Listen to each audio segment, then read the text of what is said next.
दिल से ये बात कह रहे हैं कि भाई मैं संगम में क्यों ना जाऊं प्रयागराज, तो उससे कोई तकलीफ होगी क्या?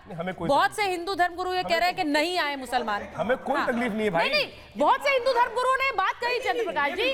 क्या चलाने पे दुकानें कहा है कि दुकानें नहीं देंगे, वहाँ व्यापार नहीं करने देंगे, लेकिन जाने में किसी को कोई रोक नहीं है। हमें कुंभ में क्या करेगा फिर मुसलमान? अरे भाई जाएगा, वो वजू करेगा, वो बता रहे हैं वजू करेगा, डुबकी लगाने जाएगा कुंभ में।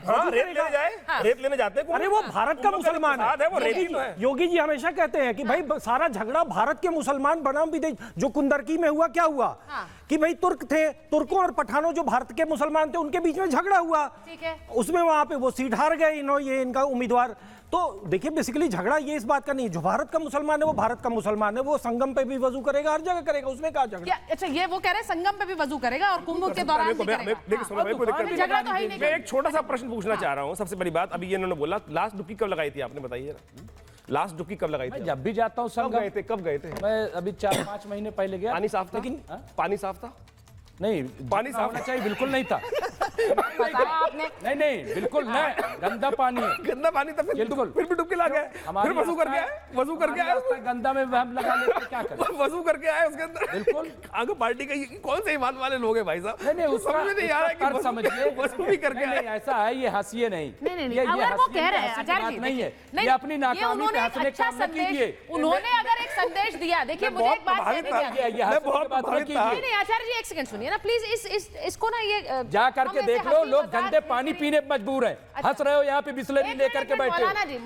मुमताज जी एक सेकंड रुकिए, लोग गंदा पानी पीते हैं और ये महाकुंभ का जो मंच है, मुमताज जी एक मिनट रुकिए ना आचार्य जी, मेरे को लग रहा है महाकुंभ का जो एक मंच है, इनको शर्म आनी चाहिए। उससे क्या संदेश देना चाह रहे हैं वो इम्पोर्टेंट है ना। क्या संदेश महाकुंभ से संदेश क्या जाएगा? महाकुंभ का संदेश वास्तविक तौर पे सत्य का है। जीवन किस प्रकार से है, जीवन एक क्षणभंगुर है और उसके अंदर आपके हाथ में कुछ नहीं है। एक डुबकी जो है ना, वो वास्तविक तौर पर वहां समर्पण की डुबकी है। वो केवल पानी में नहाना नहीं है, वो प्रभु के साक्षात चरणारविंद से निकली हुई उस गंगा सुरसरी के अंदर जाके समर्पण भाव से प्रभु के प्रति समर्पण करना है, गंगा में डुबकी लगाना। इस बात को हमको समझना चाहिए। और अभी मेरे कुछ दिन पहले वहां बात हुई, 2-3 दिन पहले महात्मा लोग वहां पहुंचने शुरू हो गए हैं और कह रहे पानी बिल्कुल साफ है, बहुत बढ़िया है। मुझे नहीं पता यहाँ पे तथाकथित तौर पे किस प्रकार के लोग एकत्र हैं और क्या क्या कौन से एनजीटी का कहां से लेकर आ रहे हैं। वहां पर यमुना तक का पानी बहुत अच्छे लेवल पर है, बढ़िया है। पिछले 20 सालों 30 सालों में जो स्थिति नहीं थी, आज वो स्थिति वहां पर है कि जो योगी बाबा ने स्वयं कहा है कि मैं प्रयास कर रहा हूं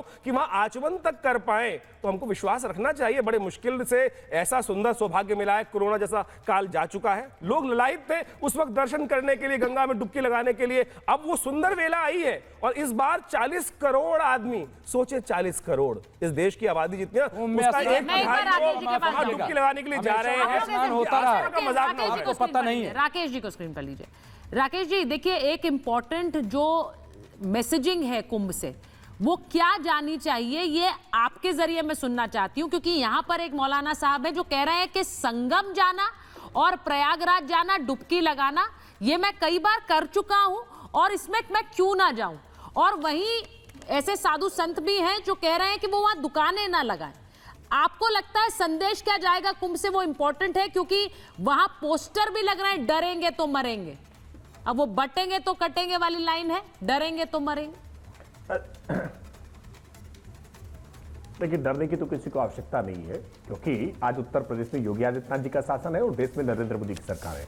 हाँ, दुनिया भर में कुछ आतंकी जरूर डर रहे हैं, क्योंकि अज्ञात हमलावरों के द्वारा एक एक करके पाकिस्तान में, अमेरिका में, जगह जगह जहां आतंकी बैठे हुए ना, शरणगार लिए हुए, छुपे हुए, उनको ढूंढ ढूंढ कर जाने कौन अज्ञात हमलावर मार दे रहे हैं। इसलिए आतंकियों में डर है। ये पुन्नी चुन्नू जो है ना, इनके भीतर जरूर डर है।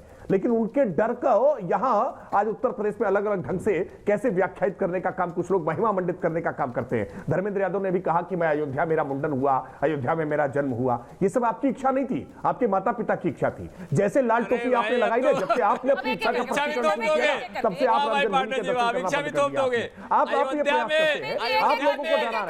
डरा रहे हैं कि वहां पर डर का वातावरण है, वहां भी एसपी नहीं बना है, वहां पुलिस नहीं बनी है। आप ये डराने का काम कर रहे हैं। लेकिन मैं स्पष्ट तौर पर कह रहा हूं, कि संगम में स्नान करना केवल नहाना नहीं है, संगम में स्नान करना पुण्य लाभ अर्जित करना है। हमारी ऐसी मान्यता है और ये वर्षों वर्ष से चली आ रही मान्यता है, सैकड़ों वर्षों से। और कुंभ के लिए कोई किसी को आमंत्रण तक नहीं भेजता है, केवल पत्रा में देखा कि माघ में मकर राशि में सूर्य का प्रवेश कब हो रहा है और लोग जान जाते हैं कि कुंभ है और कुंभ में पहुंच जाते हैं। ये कुंभ मुसलमान लोग जाए कुंभ में, बूंद है, इसलिए हम उस मान्यता के साथ समरसता के साथ जाते हैं। मुसलमान लोग जाए कुंभ में। 10 सेकंड मुझे दीजिएगा।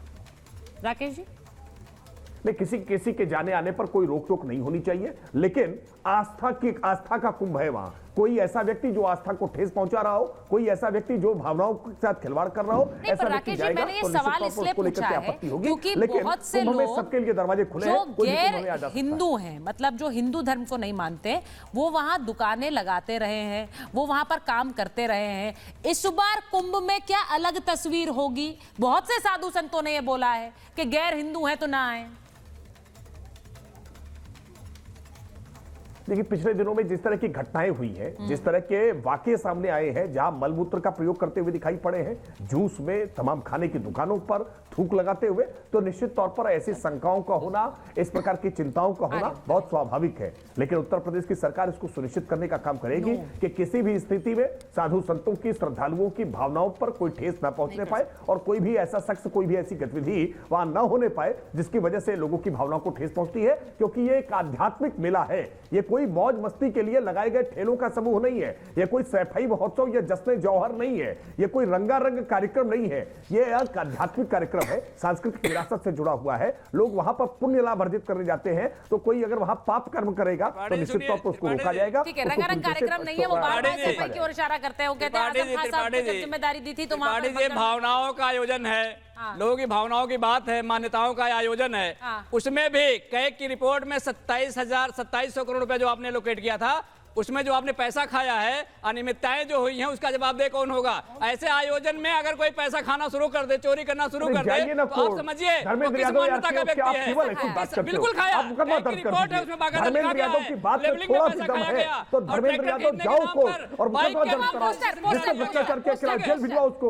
अगर किसी ने भावनाओं को दोहन करके अगर गलत काम किया तो मुकदमा कराइए ना। धर्मेंद्र यादव केवल आकर टीवी पर बकर करेंगे। पोस्टर जो लगा हुआ है, ये डरेंगे तो मरेंगे है। लेकिन चंद्रप्रकाश जी, एक और पोस्टर देखिए, कुंभ पर आने वाले समय में हमारी और ज्यादा डिबेट्स बढ़ेंगी, आप लोग जानते हैं, क्योंकि कुंभ को लेकर तस्वीरें भी आएंगी और कुंभ को लेकर बयान भी आएंगे। उनकी शुरुआत अखिलेश जी ने कर दी है, लेकिन वहां जो पोस्टर लगे हुए हैं वो कह रहे हैं कैसा धर्मनिरपेक्ष देश है जहां पर जमीनें वक्फ लूट रहा है। अब ये वाले पोस्टर्स भी कुंभ में लगाए जा रहे हैं। देखिए, साधु संत समाज का प्रतिनिधित्व करते हैं, वो हिंदू समाज का प्रतिनिधित्व करते हैं, जो बात कह रहे हैं उनका अधिकार है इस देश में। अगर जब मैं अपनी बात कह सकता हूँ, आप अपनी बात कह सकती हैं, तो वो भी कह सकते हैं। वो कोई यहाँ से बाहर निकाले हुए लोग नहीं हैं। जो ज्यादा जिम्मेदार हैं इस देश के लिए, आज के नहीं, वो बहुत पुरानी परंपरा का को लेकर चल रहे हैं वो लोग, तो इसलिए उनके कहने को छोड़ देना चाहिए। दूसरी बात, ये बार बार कैग की रिपोर्ट भाई साहब कह रहे हैं, मुझे समझ नहीं आ रहा कौन सी कैग की रिपोर्ट इतनी जल्दी आ गई। अरे मतलब, अरे भाई साहब 2019 में आई, 2019 में कोई ऐसी रिपोर्ट आई है तो आप कोर्ट क्यों नहीं गए?